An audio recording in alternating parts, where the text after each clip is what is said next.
Constable పోస్టుల భర్తీ ప్రక్రియను నిర్వహించాలని కాకినాడ జిల్లాలో డీవైఎఫ్ఐ ఆధ్వర్యంలో ఆందోళన చేపట్టారు. హోంగార్డ్ రిజర్వేషన్లు తగ్గించి పాత పద్ధతిలోనే భర్తీ చేయాలంటూ బాలాజీ చెరువు సెంటర్ నుంచి కలెక్టరేట్ వరకు ధర్నా చేశారు.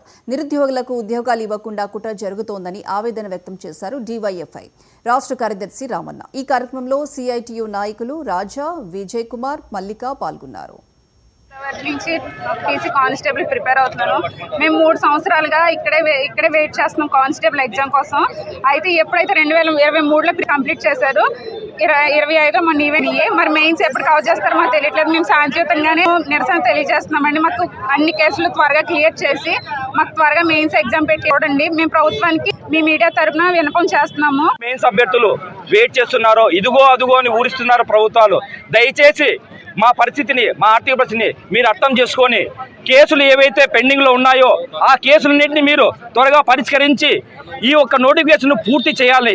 ఏదైతే హోంమంత్రి గారు గత అసెంబ్లీ సెషన్లో చెప్పారో 1.5 మంత్లో ఈ నోటిఫికేషన్ క్లియర్ చేస్తాము, ఆ తర్వాత 10,000 ఉద్యోగాలు ఇస్తామని చెప్పారో ఆ మాట కట్టుబడి ఈ కేసులన్నీ త్వరగా క్లియర్ చేసి మా అభ్యర్థులందరికీ న్యాయం చెప్పిస్తున్నాం. ఈ రోజు కాకిపట్నంలో పీసీ ఆస్పిరెంట్స్ ఎర్రని ఎండలు లెక్క చేయకుండా మాకు న్యాయం చేయండి, మాకు ఎగ్జామ్ పెట్టండి అని చెప్పి నిలదీస్తూ ఎండలో గొంతెత్తి నిలదీస్తూ ర్యాలీ నిర్వహించారు.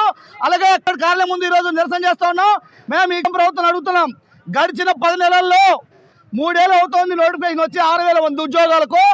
ఇప్పుడు దాకా మెయిన్స్ ఎగ్జామ్ పెట్టడానికి రాష్ట్ర ప్రభుత్వం తీసుకున్న చేమిటి అని చెప్పి అడుగుతున్నాం. 3 ఏళ్ళు అవుతోంది నోటిఫికేషన్, దీనికి దిక్కు లేదు. నిన్న కాక మన హోంమంత్రి గారు మరో 14,000 ఖాళీ పోస్టులు ఉన్నాయి కానిస్టేబుల్ అని చెప్తా ఉన్నారు.